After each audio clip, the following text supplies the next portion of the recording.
Thank you very much, MC, for those generous remarks of introduction.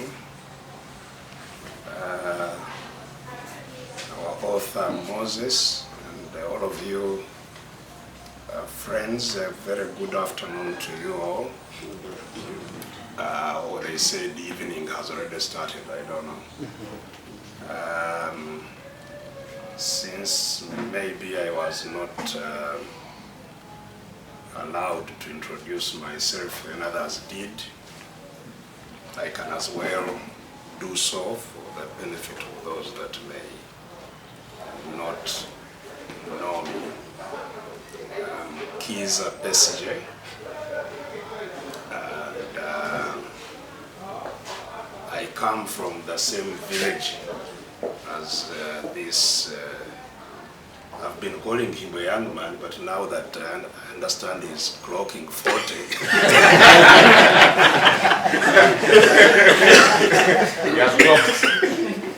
Clearly, he can no longer be called a young man. But yes, we come from the same village of Uganda called Rukunjiri, the southwestern part of this country. And indeed for the last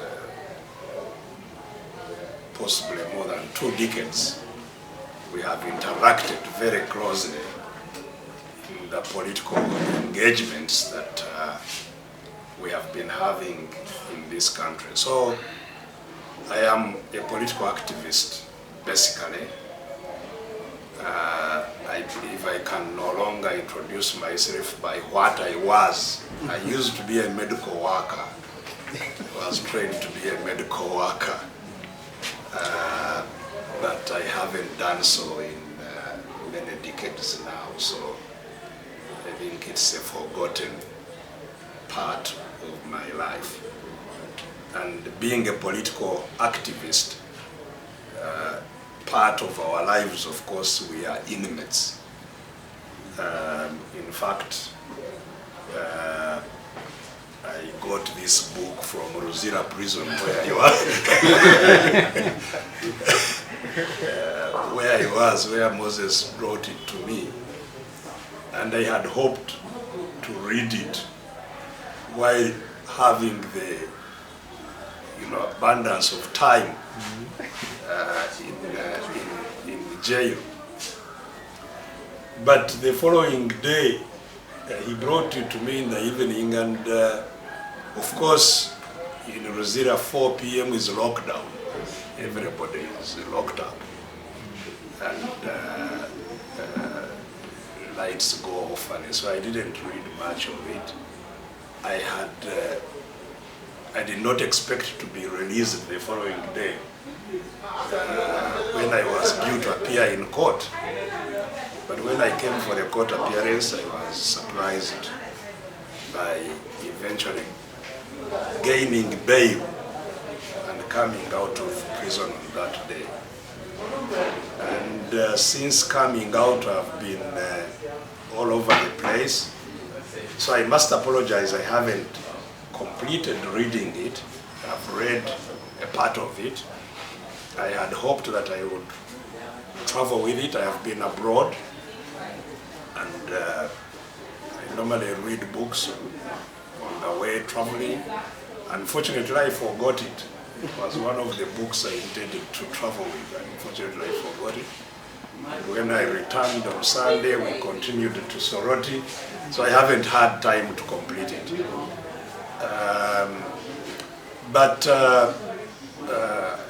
I have had the opportunity over the last certainly 2 decades to interact very closely with Moses, and so a lot of what he writes in this book, I relate with it very closely. And to start with those areas where we have been together, I can confirm many episodes that he describes in this book. Now, when you read the book, certainly the parts that I have read, it's very clear that Moses, unlike me, Moses is a leader from childhood. I have never been into leadership, and I'm really not one to become a leader. I grew up like all other children, of course, in school, but I never had any leadership role throughout my entire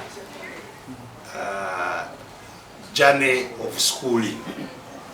Until I left medical school, I had never been a prefect or a house captain or a timekeeper.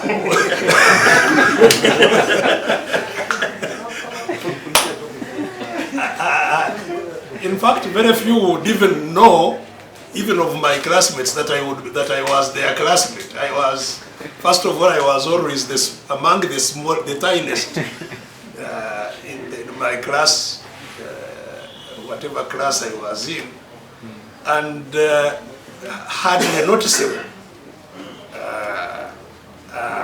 And so I am very different from Moses in that regard.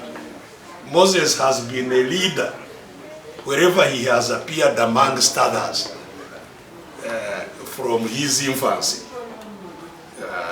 In school, he has always been the leader of his peers, all the way, as you heard, until even in the law school, he was the leader of the law society. He was also elected as the president, guild president of his university.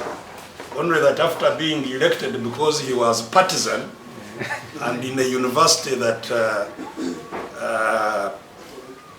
like all other institutions in this country, this is one of the areas that I have been talking about. All institutions are captive to the ruling junta. So those who now, like Moses, had views that were opposed to those of the ruling establishment, would make the institutions where they are very uncomfortable. And so in his college, it was decreed that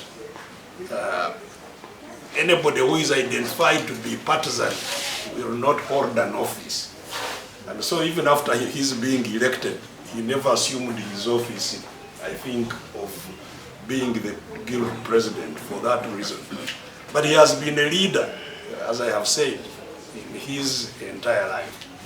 Even in FDC,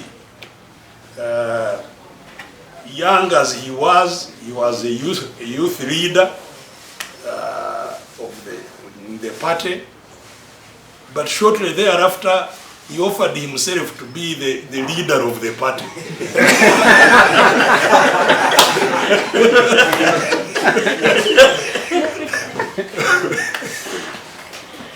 Yes, and some people thought he was joking, but he wasn't. He was very serious, and he campaigned very effectively throughout the whole country to become the leader of our party, the Forum for Democratic Change. And those of you who may have followed that activity, you will remember that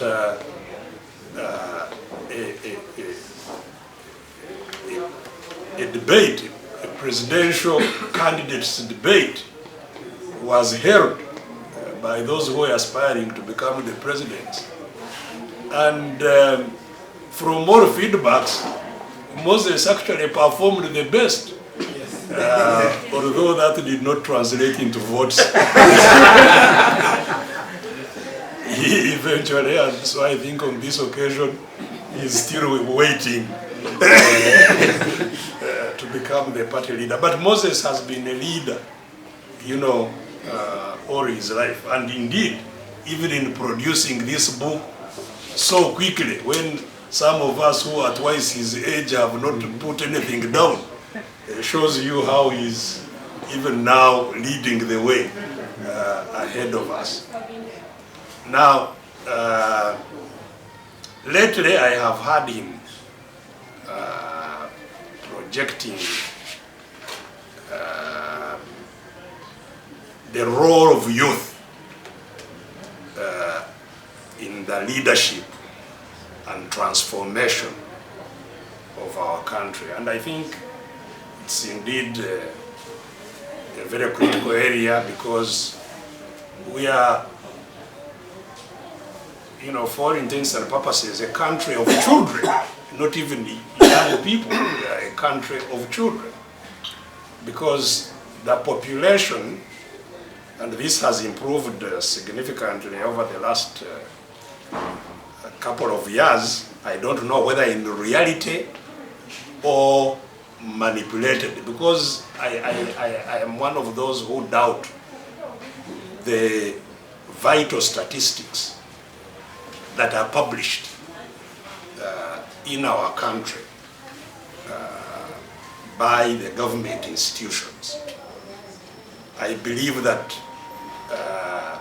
some of the statistics and data that is churned out by the government institutions is a bit manipulated to present a picture that the regime that has been in charge of this country for nearly 4 decades would like to project that it has had a positive impact in the 4 decades of their leadership of the country. But from the current data, the children who are below 15 years in Uganda now are slightly more than 46%.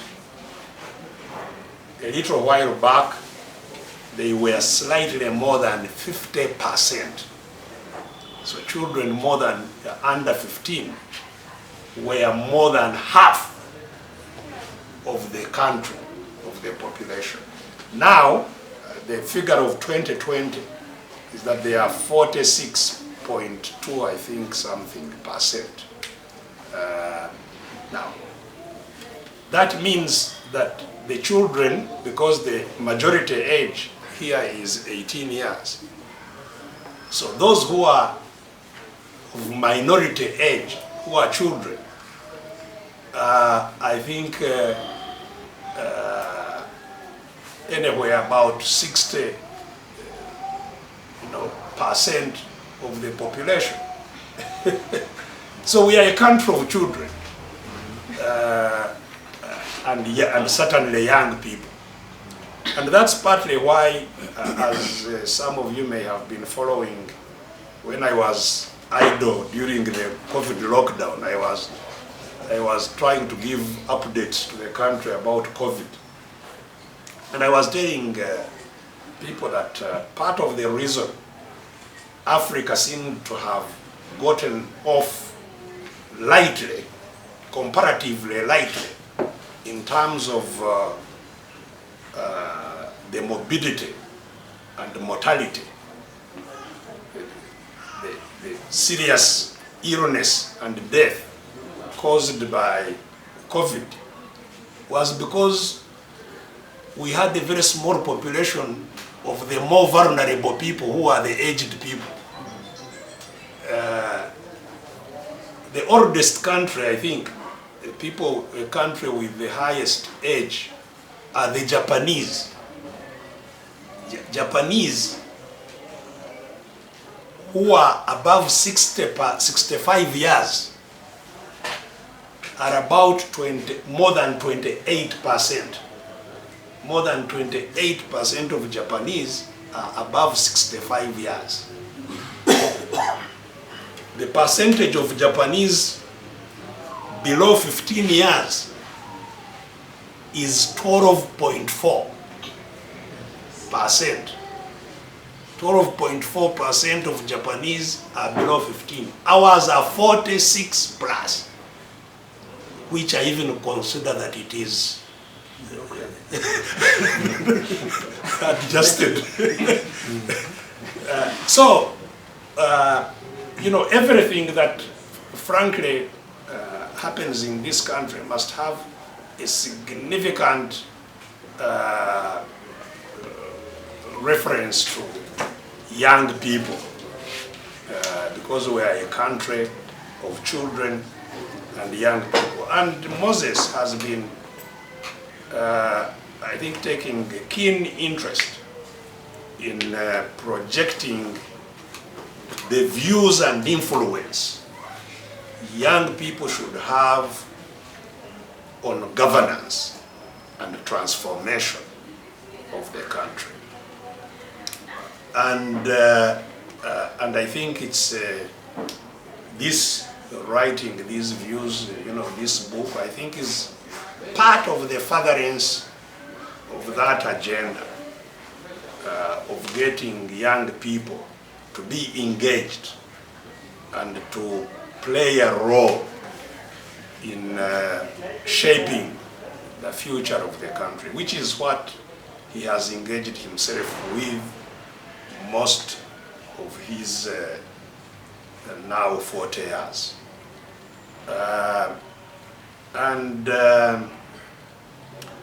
You know, I think it was Frantz Fanon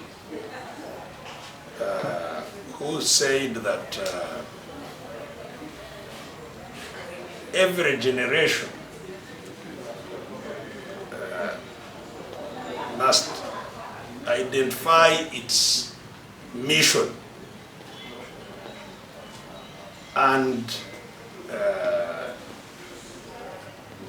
what were the words used? And achieve that mission that the generation has identified, or betray it. So every generation has a duty to identify what its mission, what the main mission of that generation is, and pursue it, achieve it, or betray it. Now, and clearly, you know, in our society, I think there is, one can detect that not just in the generation of the Moses is here, but in successive generations, there is a blurred vision, is an unclear vision of what the mission of young people is, or any group of people. What is it that they have to deliver within their time? What is it they are pursuing as a generation? And you know, last night I had an interview with one of the journalists, and he was saying, you know, talking about these 20 years of struggle, he was saying, you know, you have been fighting to cause change for all this long, and nothing has happened. Surely, I mean, you should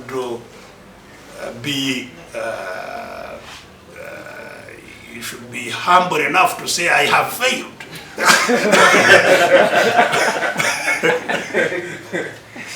And because, I mean, how long will you go on? And I you know, I told him, you know, well, first of all,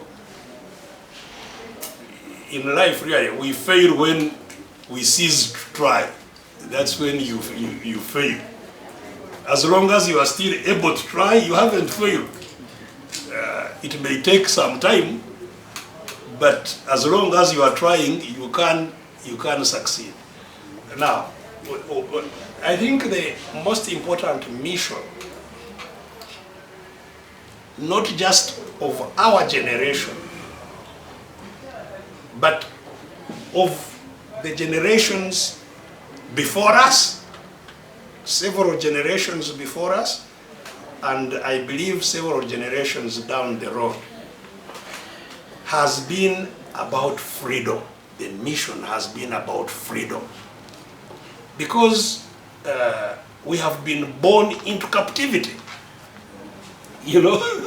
And I don't think there is a greater call on a person than achieving freedom, you know? You may even be given all kinds of, you know, material things that can give you comfort. But unless you are free, you can never consider that you have, you know, lived a life you would want to live. Some people are surprised, for example, when Colonel Gaddafi was attacked by his citizens. And of course later it ended in his demise. Because actually Libyans, and they have now been, you know, debates about whether the situation in Libya now or before should be considered as having been ill-advised to struggle for the freedom. So people had, you know, good infrastructure, good hospitals, with medicines, with water. Gaddafi even constructed a man-made river to provide fresh water to his people, 1,000 kilometers of man-made river, and so on. And people, whether they worked or didn't work, would get money to live comfortably, but they had no freedom. and you know, try as they may have to make people comfortable by having social amenities and so on, without freedom, they were not satisfied. Now, in our case in Africa, we have had, you know, many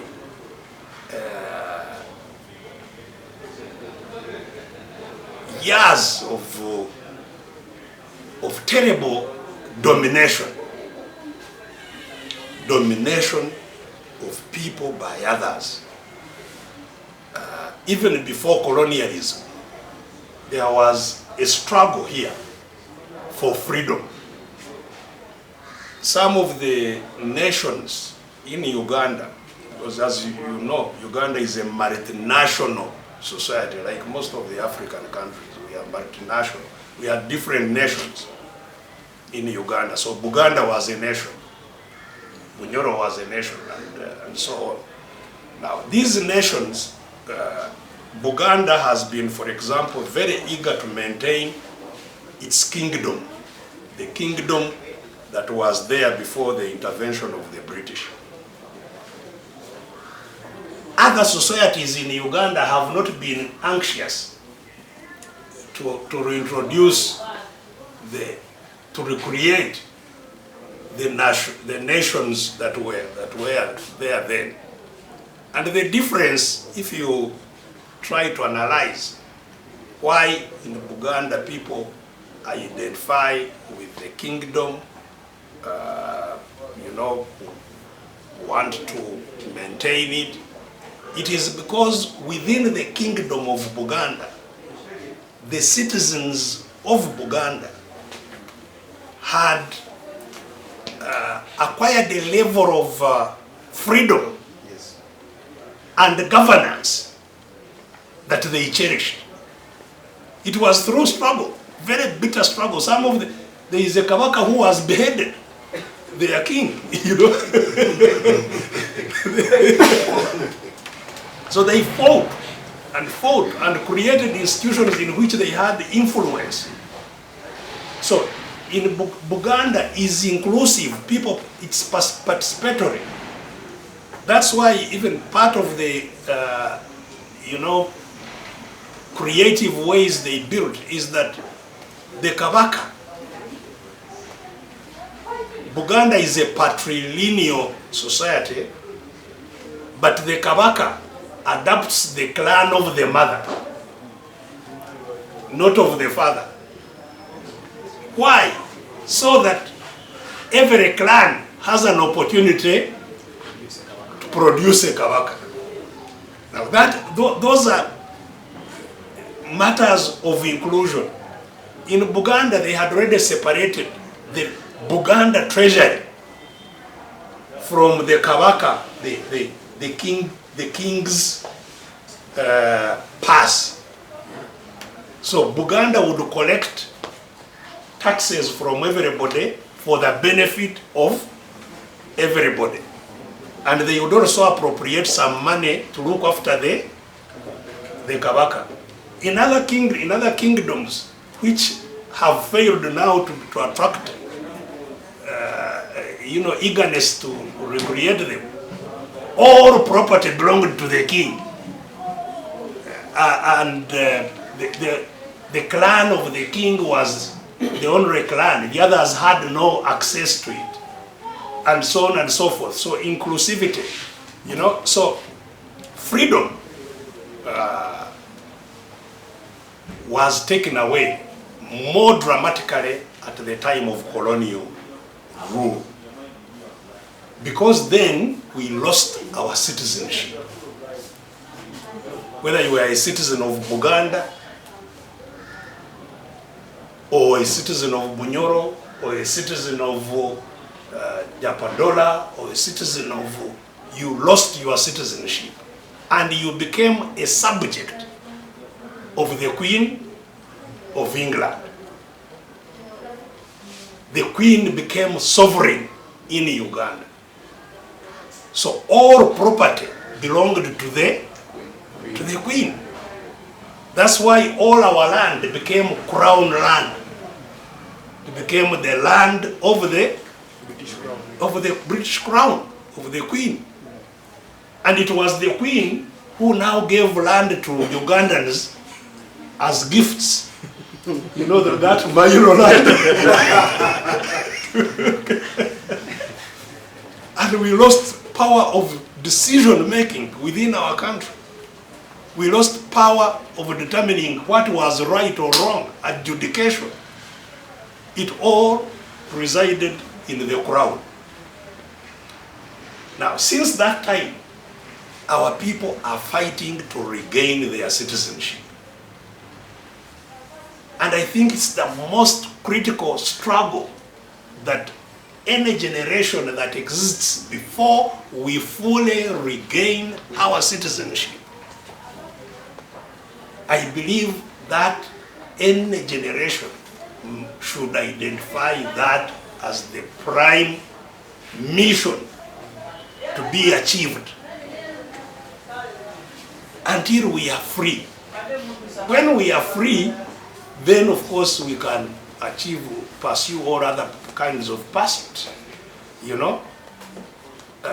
Even now there are of course many other very urgent and important pursuits, There is the problem of the environment and the climate that even the ground we are talking about is being pulled away from our feet without our own intervention.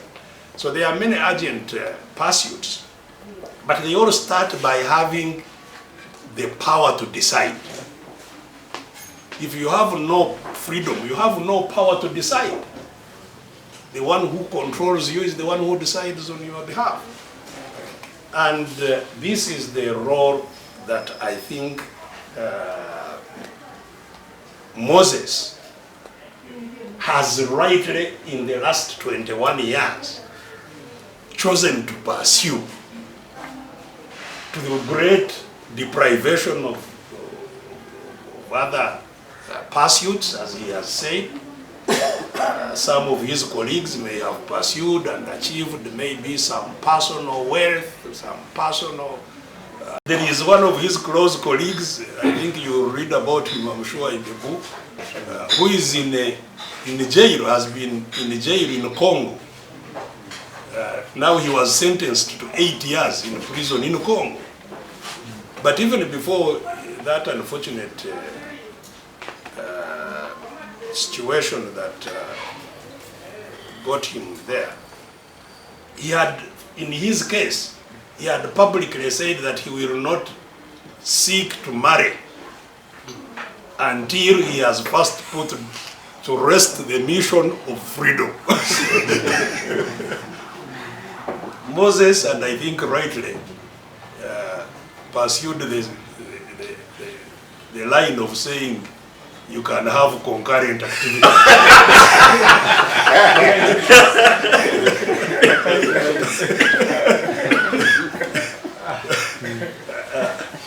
And thanks to that, we have now a number of girls that have been the offspring of that.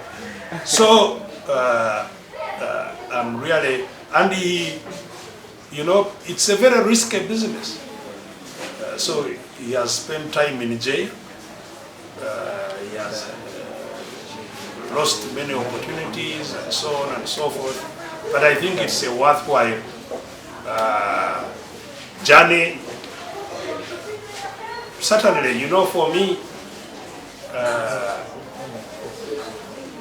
I told you I didn't pursue my profession of being a medical worker because in 1982, that's now 40 years, exactly 40 years that he has lived, I decided to leave my profession and go to fight a bush war, you know, which was even more risky than this kind of struggle we are engaged with. And indeed, at that time, I was not married, I did not have any children. And that's what it takes. That's why young people must lead the way, because they have less encumbrance. You know, if I decided to go to the bush, all I needed was just to pack 1 or 2 trousers in my backpack, and I am off. You know, I won't be thinking whether the child has been taken to school or whether the people I left behind have anything to eat. I am everything. I go and give myself to what I want to achieve. So that's why young people have a vanguard role in fighting for freedom. And he has played his part, and he has now recorded the part he has played so far. So I think this is a wonderful beginning. First, so it should be Moses' story number 1. First edition.